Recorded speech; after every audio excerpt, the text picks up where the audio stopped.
Семья завела маленького британского котенка. Серенький комочек счастья долго привыкал к дому и его обитателям. Никто его не обижал, кормили его хорошо и ласково гладили. Котенок начал оттаивать и даже подружился с другими, более взрослыми котами. Счастливый зверек очень полюбил своих хозяев, но дальше произошло немыслимое. Ничего не предвещало беды. В этот день к ним пришла женщина с маленьким ребенком в коляске.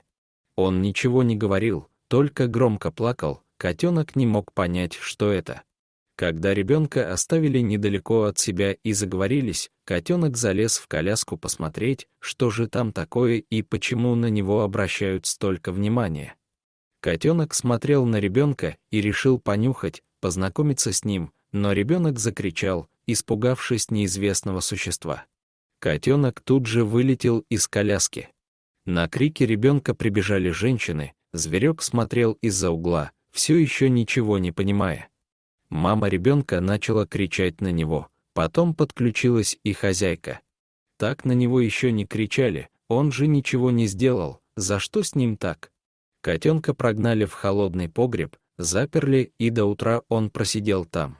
Мать ребенка посоветовала отдать кота, так как у них тоже будет ребенок, а животные только переносят грязь, и неизвестно, что им придет в голову.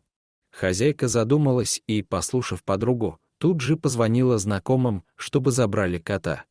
Утром он проснулся от скрипа двери, женщина взяла его на руки, он подумал, что его сейчас покормят и приласкают, но вместо этого его засунули в переноску и понесли на улицу. Он кричал и плакал в чужой машине, какой-то грубый голос кричал, повелевая заткнуться. Вскоре машина остановилась, перед ним был другой дом, там громко и страшно лаяли собаки. Встречать его вышла девушка и, посмотрев на него, недовольно фыркнула, получше можно было найти, и удалилась в дом. Котенка вывалили из переноски, он плакал и искал, куда спрятаться. Мужчина, который его привез, взял животное за шкирку, брезгливо посмотрел на мордочку и все-таки занес в дом. Котенок опасливо прятался по дому, что не понравилось новым хозяевам, им хотелось посмотреть, как он играет, иначе зачем он им? Уже ближе к ночи хозяин пошел на улицу отпускать с цепи собак, чтобы те гуляли вокруг дома. Котенок в это время прятался под тумбой у входной двери и вместе с человеком незаметно выбежал во двор.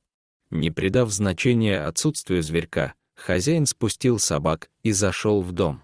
Котенок прыгал под дверью и кидался на ручку, но никто не выходил. Он был слишком мал и его попросту не слышали, но собаки точно унюхали его запах. Заметив огромную собаку, стоящую совсем рядом, малыш замер. Он вспушился и зашипел, в надежде напугать противника. И вправду, собака остановилась, и котенок кинулся со всех ног, куда глаза глядят. Громкий лай раздавался по округе, за ним неслась уже не одна, а две собаки. Вскарабкаться было некуда, поэтому он кружил по двору. На шум выбежал разъяренный хозяин, его крик не смог остановить собак, но отвлек котенка, и одна из собак схватила его. На этот шум вышла и женщина. Вытащив бедное животное из пасти собаки, они его осмотрели, и мужчина сказал жене, что он не жилец, а ей было мерзко от картинки, и она пошла в дом. Тогда хозяин принял решение, что надо оставить умирать его где-нибудь в другом месте. Котенок жалобно мяукал, ему было нестерпимо больно. Он ждал, что ему помогут, но вместо этого хозяин выкинул его в ближайшем парке. Было очень холодно, но котенок этого не чувствовал, ему было слишком больно. Он не мог подняться, и теперь ему оставалось только умирать на холодной земле. Молодой мужчина по имени Алексей утром проходил через парк, торопясь на работу. Он особо не приглядывался, но увидел под одним из деревьев серое пятно и решил посмотреть поближе. Каково было его удивление и страх, когда он увидел маленькое, беззащитное тельце с уже замерзшей кровью. Котенок с трудом дышал, конечности не двигались, но он учуял запах человека. Мужчина видел, что котенок скорее всего умрет, но он не смог пройти мимо. Алексей тут же назвал малыша Дымок и поспешил с ним домой. Там его встретила жена с дочкой. Они стали постепенно его отогревать и промывать раны. Малыш поначалу испытывал проблемы с тем, чтобы питаться из бутылочки, но воли к жизни ему было не отнять, он изо всех сил цеплялся за соску. Поблизости ветеринарных клиник не было, а в самой ближайшей могли принять только через 2 дня. Котенок ощущал тепло не только телесно, но и эмоционально, от этих людей веяло добром и лаской. От него не отходили, дежурили, со слезами на глазах смотрели на него и боялись увидеть, как он заснет и не проснется. В таких трепетных переживаниях прошло 2 дня, его повезли в больницу. Все очень боялись, как он перенесет поездку, но Дымок даже не пищал, лишь тихо скулил. Наконец, они приехали. Врачу кратко рассказали историю и показали котенка. Сердце доктора сжалось, он каждый день видит больных животных, но эта история и вид животного не могли не отозваться болью в его сердце. Он понес его на диагностику, аккуратно осматривая раны. Врач удивлялся все больше тому, что этот малыш все еще жив и может бороться со смертью.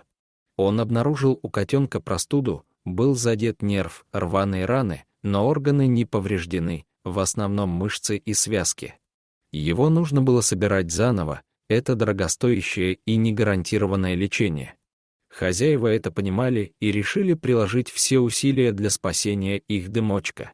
Котенка перевезли в более высококлассную клинику, где ему провели несколько операций, восстановили мышцы и зашили раны. Теперь оставалось долечивать и наблюдать. Первое время казалось, что все напрасно, лишь котенок начал ощущать возвращающуюся в нем жизнь. Вскоре он смог всех порадовать, начал охотнее кушать, глазки заблестели и раны заметно затягивались. Дымок был счастлив и теперь боялся только одного. Не бросят ли его, останется ли он со своими спасителями? Алексей со своей семьей решил, что они никогда не расстанутся. Сейчас Дымок счастливо живет у своих новых хозяев, которых любит всем сердцем. Дорогие зрители, если вам понравилось это видео, то ставьте лайк и подписывайтесь на наш канал. До свидания.